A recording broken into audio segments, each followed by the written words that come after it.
I returned from work one day to see my mother and sister standing in my apartment. Ready to move in? How nice of you to renovate this place for your sister. My mom said in your dreams, I responded. When you spend your whole life being the easy one, people start to assume you'll just roll over forever. That you'll smile through the sting nod when they twist the knife and somehow still show up for family dinners with a gift and a thank you. That was me for most of my life. The dependable one, the peacemaker, the one who always figured it out quietly in the background while louder voices took center stage. But there's only so many times someone can test your patience before something inside you just snaps. I'm 26, and up until 6 months ago I thought I had a decent relationship with my mom. Not great. Let's not pretend we were ever hugging it out over coffee, but functional civil. We talked every week usually about how my sister was doing or what my cousin's kids were up to. Typical small talk, the kind of stuff you half listen to while doing dishes. I never really noticed how one-sided those calls were until things blew up. My sister Leah is 29, and growing up she was the storm while I was the shelter. Every family has that dynamic. One kid who burns through grace like matches, and another who quietly learns how to stay out of the smoke. Leah was always pushing boundaries. She crashed a car at 17 and got a new one within a week, dropped out of college twice, dated guys who gave off every red flag in the book, and somehow she was always the victim. My mom, for reasons I've never fully understood, treated her like a glass ornament, fragile and precious no matter how sharp her edges were. Me, I was sturdy, self-sufficient, not in need of the same kind of help. At least that's how she put it. I moved out the second I turned 18, saved every penny from my part-time job, skipped spring breaks, missed parties, worked weekends because I knew if I ever wanted a place of my own, no one was going to hand it to me. And after 8 years of grinding side gigs and living below my means, I finally did it. I bought a small, slightly run-down apartment in a not-so-fancy but quiet part of town. It wasn't much, but it was mine. The walls were a dull yellow, the floor creaked near the bathroom, and the kitchen cabinets had handles that fell off if you pulled too hard, but the place had potential. More than that, it had meaning. I spent every weekend for the next 3 months fixing it up. Painted the walls a soft gray blue I'd fallen in love with on a home design block. Replaced the cracked tiles in the kitchen myself after watching way too many YouTube tutorials. Even installed a floating shelf system in the living room to display a few books and plants. I didn't have a lot, but every single thing in that space had a story behind it. The couch picked it up off Craigslist for a steal, reupholstered it with my friend Emma over 3 pizza-fueled weekends. The TV stand my old desk repurposed and painted matte black. It was my first real home, and I poured myself into every square inch. My mom came by once during the renovations. She stood in the middle of the living room while I explained how I'd patched the drywall myself and nodded slowly, distracted. Her eyes drifted from the unfinished baseboards to the ceiling fan I hadn't installed yet. Then she said, "Leah is going through a rough patch, you know. She might need a place to crash soon." I blinked at her, holding a screwdriver in one hand and a dripping paintbrush in the other. "I'm sure she'll figure something out," I said, not thinking much of it. Leah always needed something, and somehow, someone always swooped in to save her. But there was something in the way my mom looked at me then, like I was just holding on to something she hadn't quite decided I deserved yet. I brushed it off, just another offhand Leah comment in a sea of Leah comments. At that point, I trained myself not to react. It was easier that way. I didn't want to start a fight, especially not while I was finally building something of my own. A few weeks later, I finally moved in. I slept on that Craigslist couch the first night because my bed hadn't arrived yet, and I didn't even care. I just remember lying there, looking up at the freshly painted ceiling and feeling something I hadn't felt in a long time: peace. Like I'd finally stepped out of someone else's shadow and into my own life. For the first time, I didn't owe anyone anything. No roommates, no landlords, no noise. Just me and my little apartment. I didn't even tell most of my extended family. I wasn't trying to flex, I just wanted to enjoy it quietly. My mom knew, of course. She even came by once or twice after I moved in, always with a slight edge of surprise in her voice. "It's really cozy," she'd say, running her fingers over the wood countertop I spent 2 weekends staining. Then she'd immediately pivot into some drama about Leah's latest breakup or car trouble. I'd nod, offer generic support, and try to change the subject. I should have known something was off when she started asking about my work schedule. "Do you work late on Thursdays?" she'd ask during one of our weekend calls. Or, "Are you still going to that gym across town? What time do you usually leave?" It was weird, but again, I brushed it off. Maybe she was just trying to make conversation. Then one Friday night after a long day at work, I came home to find my key didn't work. At first, I thought I'd grabbed the wrong one. I jiggled it, twisted it, even checked my wallet to make sure I wasn't losing it. But no, it was the same key I'd used every day for the past 2 months. I knocked confused, waited, knocked again louder this time. I was starting to panic when I heard movement inside. Footsteps, then voices, and then the door opened. There, standing in my apartment was Leah. Hair in a messy bun, wearing an oversized hoodie I recognized as mine from high school. Holding a wine glass like she'd just settled in for a relaxing evening, she looked at me like I was the one intruding. "Trevor," she said, blinking like I'd just shown up uninvited. "What are you doing here?" I just stared at her. I couldn't form words. My brain couldn't compute what was happening. "This is my place," I finally said. "What are you doing here?" She had the audacity to look annoyed. "Mom said you were barely home and I needed a fresh start. My lease was up and I couldn't keep staying with Dan after the breakup, so..." I stepped back, heartbeat thudding in my ears. "She gave you a key." Leah didn't answer, but I could see it all in her face. "She changed the lock," I said slowly, more to myself than to her. "You guys changed the lock on my apartment." Leah crossed her arms. "Mom said it made more sense for me to stay here. You're barely home anyway and I need it." I turned around and walked straight to my car, hands shaking. I didn't know what I was doing or where I was going.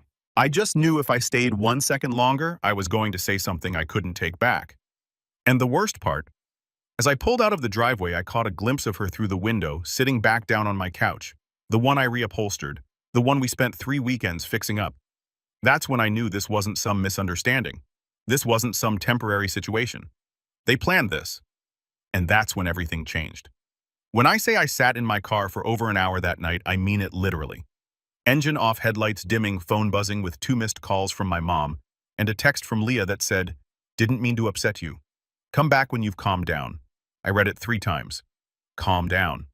She was living in my apartment, using my things, drinking wine out of a glass I bought from a thrift shop for 50 cents and was proud of. And now, she was telling me to calm down. I didn't reply. I just stared through the windshield at the dark suburban street, trying to process how this happened, how I had become the one knocking on a locked door, while my sister settled into a home I built with scraped knees and maxed out energy drinks. The betrayal wasn't loud, it wasn't explosive, it was subtle, cold, calculated. I ended up crashing at a friend's place that night. An old college buddy, Marco, who didn't ask many questions, just handed me a blanket and said, "You good?" And I said, "Yeah," even though I clearly wasn't. I didn't sleep much. The next morning, I drove straight to my apartment complex and parked across the street. I wasn't sure what I was doing, but I wasn't going to just disappear. I needed answers, closure, justice, if that was even still a thing in this situation. But when I got out of the car and tried my key again, nothing had changed. Leah was still there. I knocked harder this time, louder. After a minute, the door opened, and this time my mom was standing next to her. I don't know if they were waiting for me or what, but the whole thing felt staged. My mom's arms were crossed. She didn't look surprised to see me. "We need to talk," she said. "Yeah, no kidding." I stepped inside, my eyes flicking to the living room. Leah's shoes on my rug, her duffel bag spilling clothes onto the floor, my bookshelf rearranged. A framed photo of her and her ex-boyfriend was now on my side table like this was some Airbnb she was making her own. I stood there, jaw clenched, and my mom launched into what I can only describe as a lecture. "Trevor, sweetheart, I know you're upset, but you have to look at the bigger picture here. Leah's been through a lot. The breakup, the car getting repossessed, her job falling through, and that's my problem now." Voice sharper than I intended. "You gave her a key to my place without asking. You changed my locks." Mom waved a hand dismissively like I was being dramatic. "We didn't change them. We just had a locksmith come in." "That's literally changing them," I snapped. Leah rolled her eyes. "God, Trevor, it's not like I'm wrecking the place. You barely even live here. You're always working or at Marco's." That one hit different. I'd told her that in confidence once when she asked why I hadn't bought a gaming console yet, too busy to use it. I didn't realize she was storing that line for later to use as ammunition. My mom said, "You have a good job. You're stable. Leah isn't. She needs this more than you do." And there it was, the line that broke something inside me. It wasn't the key or the couch or even the locks. It was that sentence, "She needs this more than you do." Not because she earned it, not because she deserved it, but because she was struggling. And in my mom's world, struggle was currency. It meant everyone else had to bend around it. I turned to Leah. "How long were you planning to stay here?" She shrugged. "Until I find something better, maybe a few months." It's not like you're in a rush. You can come by whenever like a visitor in my own home. That's when I walked out. Didn't say a word, just walked.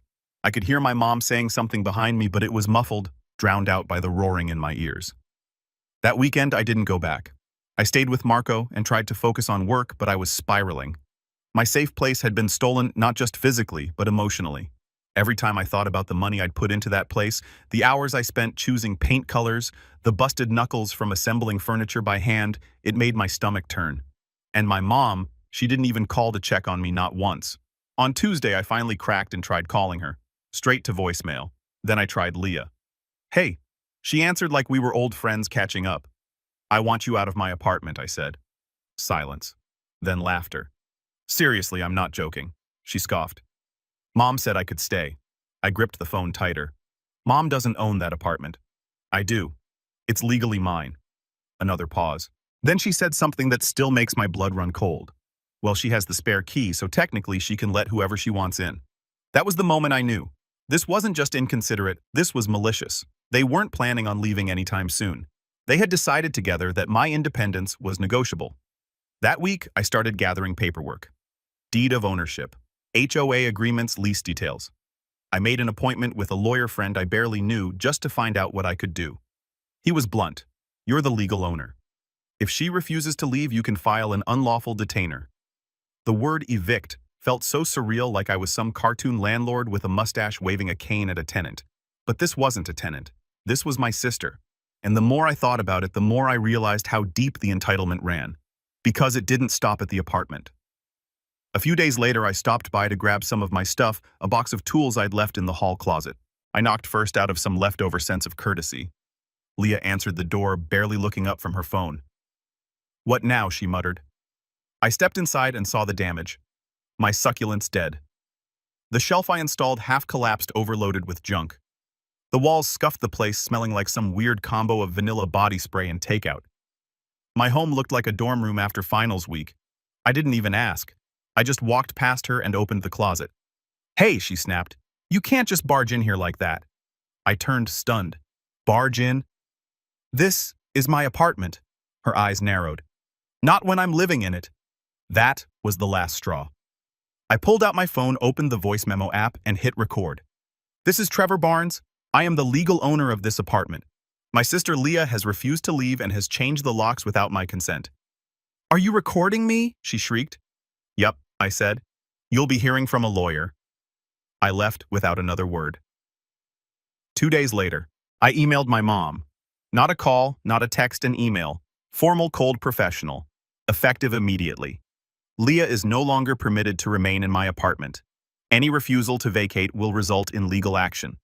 I have spoken to an attorney and will be filing a complaint if necessary. If she has any personal belongings she wishes to collect, she may do so within 48 hours under supervision. No response. Not for hours. Then finally, a short reply. "You're making a huge mistake. She's your sister. Family should help each other. If this is how you repay love, I pity you." No apology, no recognition of what they'd done, just guilt. Classic. But then came the twist I didn't see coming. Late that Friday night, I got a call from the front desk of the building. The concierge sounded confused. "Hey, Mr. Barnes, there's a bit of a situation in your unit." My stomach dropped. "What kind of situation?" "Well, your sister and your mom are here arguing loudly." Security had to go up. "They're fighting over furniture. I didn't even grab my jacket. I just bolted." By the time I arrived, there were 3 people standing in the hallway outside my apartment. The building manager, a security guard, and my mom, arms flailing, voice raised, red in the face. Leah stood in the doorway holding my couch cushion like a shield, yelling something about it being half hers because she helped me pick it out from Craigslist. They were literally arguing about my couch, the couch Emma and I reupholstered. The manager turned to me like I was the adult in the room. "Sir, can you explain what's going on?" I took a deep breath, and that's when I said the words that would set the entire chain of events in motion. "This is my apartment. Neither of them live here. I want them removed." The manager raised an eyebrow. "You're sure?" I nodded. And then, for the first time in my life, I watched as my mom, my own mother, was escorted out of my home. And Leah, she looked at me like I'd committed treason. But I didn't feel guilty, not anymore. Because in that moment, something inside me finally clicked into place. I wasn't the easy one. I was just done playing by their rules. I wish I could tell you that watching them walk out was some glorious, empowering moment, that I stood tall with my arms crossed, like the final scene of a movie, the soundtrack swelling behind me as justice was finally served. But the truth, I collapsed onto the floor the second the door closed behind them. The couch cushion Leah had been arguing over was still on the floor, its fabric stretched where she'd clutched it like a lifeline, a weird symbol of how twisted everything had become. That couch wasn't just a piece of furniture, it was a project, a memory, a metaphor. And now, it looked like a battlefield trophy. I sat there, shoulders hunched, staring at the dent where her duffel bag had been, the faint smell of her body spray still lingering like smoke after a fire. I'd won technically, but I didn't feel like I'd won. I felt wrecked. The next few days were a blur. I took time off work not because I wanted to, but because I couldn't concentrate. My phone stayed silent, except for a couple of texts from Marco checking in. "You good, man? Need a beer?" Or 10. I didn't answer right away. I didn't know how to explain that the person who hurt me most wasn't some ex or coworker. It was my mother. And that it wasn't a clean wound. It was layered, complicated years in the making, like a scab that finally ripped off to reveal it had never healed right in the first place. I did hear from my mom eventually. She called 4 days later. I let it go to voicemail. Her message was short. No greeting, no apology. Just, "I hope you're proud of yourself. Leah's staying with me now. She's devastated. You've broken this family." That was the moment I realized she wasn't going to apologize, not now, not ever. In her mind, I was the villain for setting boundaries, for refusing to sacrifice what I'd built for the sake of someone else's chaos. And that realization broke me. That night, I laid in my bed, my actual bed finally, and stared at the ceiling fan I'd installed myself, watching the blades spin. I'd done everything right. Worked hard, stayed quiet, didn't ask for much. And still, it wasn't enough. I thought about selling the apartment seriously, just packing it all up and starting fresh somewhere else. Maybe a new city, new job, new number. Just erase the whole chapter and pretend it never happened. But then something stopped me. I think it was the floorboard near the bathroom, the one that always creaked when you stepped on it, no matter how careful you were, the one I'd planned to fix a dozen times but secretly liked, because it made the place feel real, lived in mine. I stood up, walked to the kitchen, and brewed a pot of coffee at 11:30 p.m. Then I opened my laptop and made a list titled, "What I Still Control." It had 2 items. My time, my space. That's it. Everything else, family, emotions, relationships, felt like a minefield. But those 2, those were still mine. So I started with what I could control. The next morning I threw out everything Leah had touched. Not in a dramatic, angry purge, just methodically, quietly, like scrubbing off graffiti. Her shampoo, her takeout containers, the old hoodies she left on the floor, even the coffee mugs she'd brought from Mom's house, chipped and mismatched. Then I spent the next week reclaiming the apartment, not just physically, but mentally. I repainted the walls she'd scuffed, dragging her suitcase in. Deep forest green, rich, clean mine. I ordered a new throw blanket to replace the one she'd spilled wine on. I rearranged the bookshelf, bought a new rug, and replaced every light bulb in the place. I even got one of those scented diffusers and made the entire apartment smell like cedar and citrus instead of anxiety and resentment. Bit by bit, breath by breath, I started to breathe again. Marco came by one weekend with a 6-pack and a confused look on his face. "This place looks different," he said, plopping onto the now pristine couch. "It is," I said. He nodded slowly, then looked at me sideways. "You good?" I shrugged. "Getting there." He handed me a beer. For what it's worth, that was the most insane story I've ever heard. "Still living it," I muttered. "Yeah, well, you handled it better than I would have. I'd have set the place on fire." I laughed and it felt real. First time in a while. That's when the shift started. Not a big explosion, just small changes. A subtle pivot toward healing. I started going back to the gym. Not because I wanted abs or whatever, but because I needed somewhere to put the rage, the confusion, the grief. I stopped answering my mom's calls. At first it felt like holding my breath underwater, but over time it became easier, liberating even. I set my phone to do not disturb every evening after 7 o'clock. Stopped checking social media, started journaling instead. One night I wrote, "I used to think being the bigger person meant keeping the peace. Now I think it means protecting your peace." I taped that to my fridge. Eventually, I signed up for a local woodworking class. Totally random. I'd never worked with wood before, beyond the occasional IKEA nightmare, but I needed something tactile, something I could shape with my hands. By week 3, I'd made a small end table with dovetail joints and a walnut top. It was crooked wobbly, but it was mine. The instructor, an older guy named Ron, clapped me on the back and said, "You got an eye for it." "Just learning," I said. "Aren't we all?" He grinned. Meanwhile, life outside the apartment kept moving. Promotions opened up at work. I didn't take them yet, but I felt the pull again. The ambition I'd buried beneath survival mode was waking up. One Friday afternoon, my manager asked if I consider mentoring a new hire. I hesitated. I'd barely been holding myself together. How could I guide someone else? But I said yes. Her name was Grace, 22, fresh out of college, full of ideas and nerves. Watching her ask questions and light up with every little success reminded me why I'd started this job in the first place. "You're really patient," she said one day. I blinked. "What, you explain things like you actually care if I understand?" I smiled. "Someone did that for me once. It wasn't true. No one really had, but I wanted to be that person for someone else." Around this time, Leah posted a photo on Instagram of her new studio apartment. I stared at it for a full minute. It was clearly my mom's basement dressed up with some string lights and a filter. Her caption read, "Sometimes life forces you to rebuild, and sometimes that's a blessing in disguise." No mention of me, no apology, just a curated version of the truth where she was the phoenix and I was the fire. I didn't like it, didn't comment, didn't say a word, because I'd stopped needing her to acknowledge what she did. She'd taken something from me. Yes, but I'd taken something back myself. One night I came home from class and stood in the entryway of my apartment just looking. The green wall, the new table, the faint scent of cedar and lemon. It didn't feel like a war zone anymore. It felt like a home mine. That's when I made the decision. I pulled out my laptop, opened a blank document and titled it "The Next Move." And at the top, I wrote, "Find a lawyer." Because while I'd spent the last few months healing, they hadn't stopped. I'd gotten wind through a cousin that my mom had been telling people I'd kicked them out onto the street and stole back the apartment. And Leah. She was applying for a loan using my address as her residence history. That's when I knew it wasn't over. Not yet. But this time, I wasn't reacting from a place of pain. This time, I was planning, and I was ready. It's strange how clarity arrives, not like a thunderclap, but like sunrise through blackout curtains. Slow, subtle, relentless. One minute you're sitting in silence trying to forget what they did to you. The next you realize forgetting isn't justice, it's just silence in disguise, and I wasn't interested in silence anymore.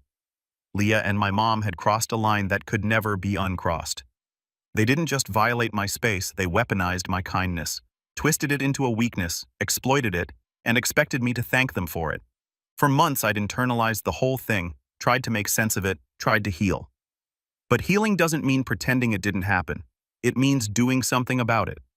So I did the one thing I should have done months earlier. I opened a legal pad, wrote "revenge" at the top, not in all caps like some movie villain, just quiet underlined, and began drafting a plan. No yelling, no drama, no burned bridges, just calm, patient, undeniable consequences. The first step was research, and I had a lot of it to do. I started by digging into everything I could find about property rights, occupancy laws, and lock-changing regulations. I bookmarked landlord forums, tenant boards, and real estate legal blogs. I even consulted a subreddit where people shared stories about evicting squatter relatives. I wasn't alone in this kind of betrayal. It turns out there's a whole genre of people out there who've had to fight for what's already theirs. The more I learned, the more strategic I became. I already knew Leah had tried to use my address on a loan application. One of my younger cousins accidentally let it slip during a family group chat, said something like, "Oh, I didn't know you two were living together again. That's what Aunt Carla said." That opened a can of worms I wasn't prepared for. But I was glad it had spilled because now I had proof. See, Leah never updated her address officially when she moved in. She just used mine, probably thought it didn't matter. But using someone's residence without permission, on a legal or financial document, that's a line you can't blur, and I was going to press on it. So I called up a lawyer. Not the friend of a friend I saw months earlier. I wanted someone sharp, professional, a bulldog in a blazer. I found her through an online review rabbit hole. Her name was Jennifer Rhodes, mid-40s, blunt as hell with a client list full of small business owners and petty family disputes turned ugly. I sent a long, detailed email. She called me within 24 hours. "I read your message," she said. "Sounds like your sister and mother are riding shotgun in a car they don't own." "That's one way to put it," I replied. She chuckled. "You want scorched earth or a velvet dagger?" I paused. Something in between. I don't want to destroy them. I want them to understand they crossed a line and make sure they can't do it again. I can work with that, she said. We met in her office 2 days later. She sat across from me, flipping through printed screenshots, text messages, HOA documents, and bank statements I'd organized into a 3-ring binder. I'd never been more prepared for anything in my life. When she finished, she nodded once. This is clean. You've got ownership, paper trail, intent. Hell, you even have the emotional manipulation in writing. That voicemail from your mom? She whistled. That's Exhibit A in a civil harassment case if you wanted one. I blinked. I didn't even think of that. Well, I did, she said, snapping the binder shut. Here's what we're going to do. And that's when the plan began. We started small. First, Jennifer drafted a cease and desist letter addressed to Leah, firm, factual, emotionless. It laid out that she was never a legal tenant, that her use of my address on financial documents was a violation, that any future misrepresentation would result in immediate legal action. It even included a demand that she remove any personal belongings still on the premises within 10 business days, or they'd be discarded. The letter was sent via certified mail and email and delivered to my mom's address. I didn't hear anything for a week. Then an email from Leah. Wow, real mature Trevor. You couldn't even pick up the phone. You're seriously threatening me with a lawyer now, after everything I've been through? I didn't reply. I forwarded it to Jennifer. She smiled. Perfect. Emotional manipulation classic. We'll use it if needed. Then came the second stage address fraud. Jennifer filed a complaint with the Consumer Financial Protection Bureau. Then we submitted a written report to the credit agency Leah had used on her application, backed up with property ownership records and timestamps. This wasn't about getting her arrested. It was about blocking her from using me again.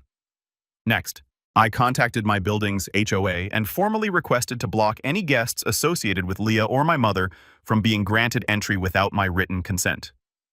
The building manager was more than willing to comply, especially once I showed them the footage security had recorded the night of the couch incident. That footage, oh, I forgot to mention, I requested a copy of it and I watched it more than once. It wasn't just arguing, it was my mom screaming about how I owed Leah a place to stay, Leah trying to unplug my TV while the security guard pulled her hands away. The raw entitlement caught on camera like a bad reality show. I didn't post it anywhere, but I saved it just in case. Then came the social piece. I wasn't about to go on a family smear campaign, but I didn't want to stay silent anymore either. So I did something subtle. I made a post, a single Instagram photo, the green-painted living room wall, my new end table, a steaming mug on top, captioned, "Rebuilding means reclaiming brick by brick." No drama, no names, but everyone knew what it meant. And that apparently burned. Because within 24 hours, I got a text from my mom. "Trevor, that post was petty and unnecessary. You're making us look bad." I stared at the screen for a full minute, then typed back, "I don't have to make you look bad. You did that yourself." She didn't reply, and I didn't need her to. Around this time, I started gathering allies, quiet ones. Cousins who'd always whispered about the favoritism, but never said it out loud. A family friend who admitted she'd seen the cracks years ago but didn't want to get involved. People began reaching out. "Hey man, I didn't realize it was that bad. I always wondered why Leah got away with so much.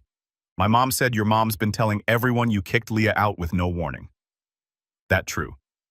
And for the first time, I didn't deflect. I told the truth.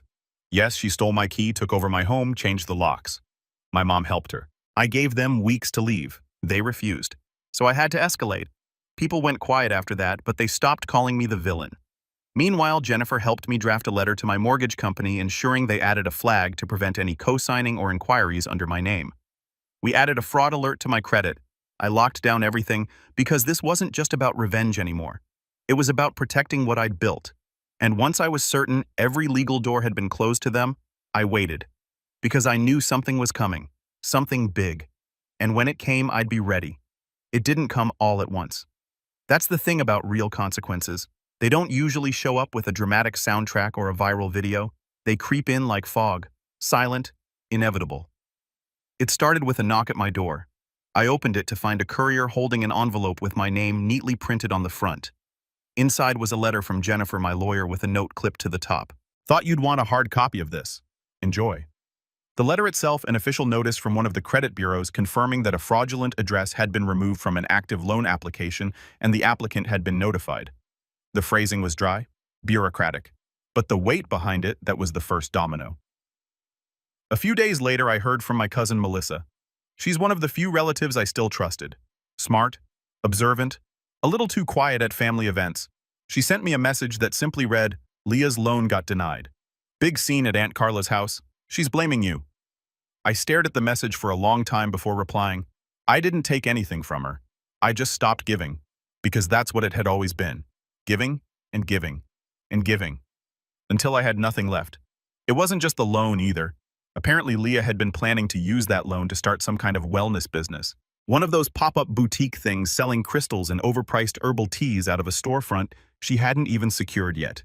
She'd already ordered inventory, told friends, bragged about it on her social media. Now without the loan, it all unraveled.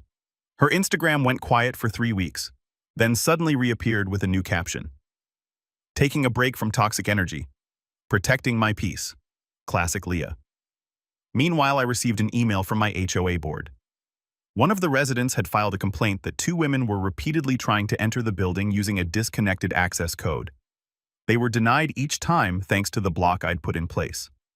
I asked if security footage confirmed who it was. They replied with a still image.